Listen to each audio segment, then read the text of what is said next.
sedans, Jeeps, and single-seaters. There's prize and contingency money exceeding $100,000. Judging from the past races, only about 150 of the cars will share in that jackpot.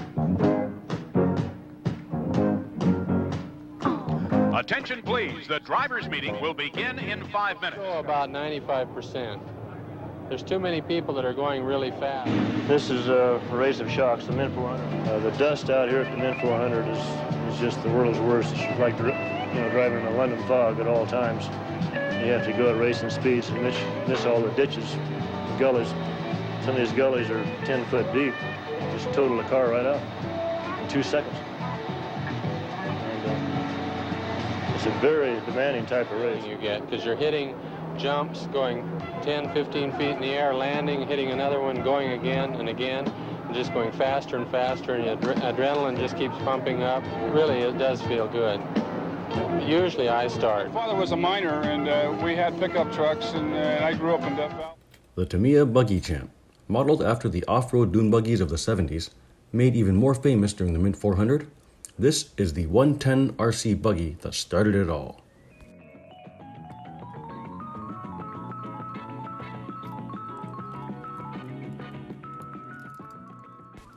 There are many videos discussing the details of this buggy already, so I won't be doing that. I'm going to tell you why the buggy that I didn't know about before is actually my favorite.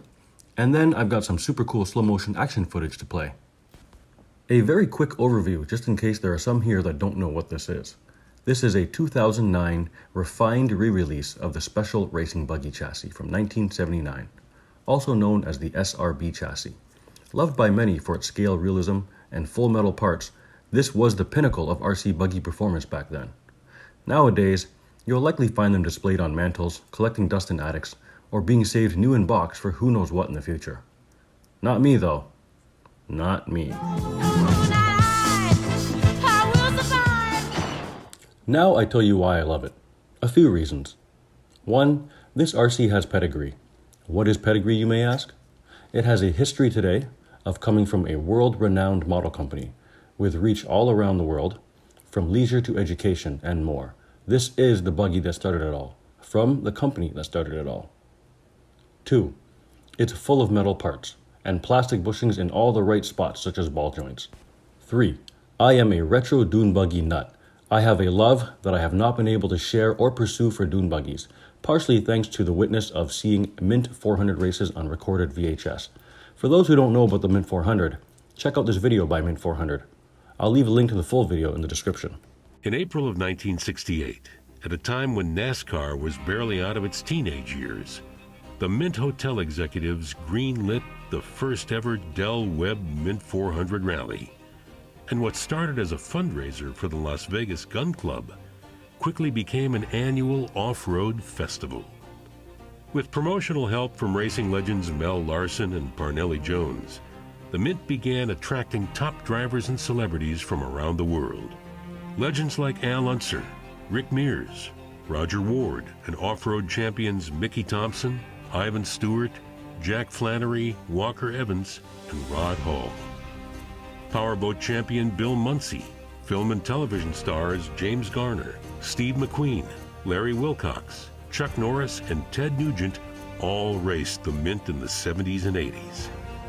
They helped create a mystique around the event that still exists today. At the height of its popularity, the Mint featured multiple days of festivities complete with a Miss Mint beauty pageant and a parade down Fremont Street. The racers were treated like royalty. It was an unofficial city holiday, and race fans came from all over the country to watch the outrageous vehicles compete for huge cash purses. Isn't that so cool? So when I saw one on Marketplace, I had to make a deal. Let's get back to the reasons why and elaborate on each one. 1. To me, owning a Buggy Champ is much like owning an original VW Beetle, a masterful timestamp that still makes an impact to this very day. I literally have a piece of monumental RC history in my hands, and I can play with it. 2. It's full of metal. However, being full of metal parts these days isn't exactly what most aim for. It adds weight to your vehicle, it introduces new weak points, and it oxidizes. However, one thing it doesn't do is deteriorate the same as plastics. Along with a couple of other retro buggies I've managed to get my hands on, this one will last, in my opinion, a lot longer than some of my plastic buggies that will become brittle with age. I can have peace of mind that this will outlast me. Third and final but not least, the ever so recognizable silhouette of a dune buggy can and never will be mistaken for anything else. Buggies can be found all over the world, achieving greatness and bringing their owners much joy from adventurous gallivanting. So again, this is the Tamiya Buggy Champ, also known as the Rough Rider.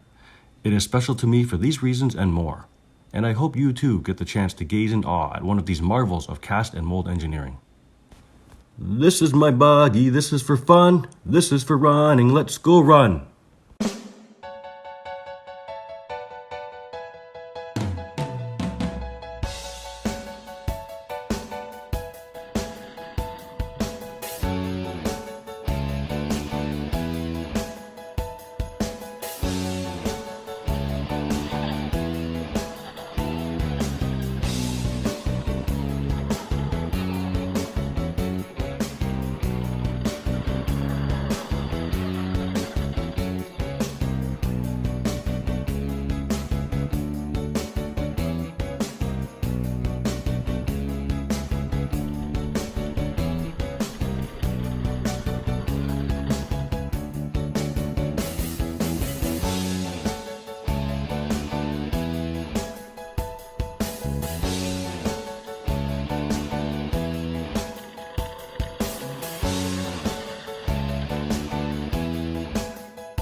Oh, that was really fun. Thanks for joining me, guys. Hopefully you enjoyed. Bye.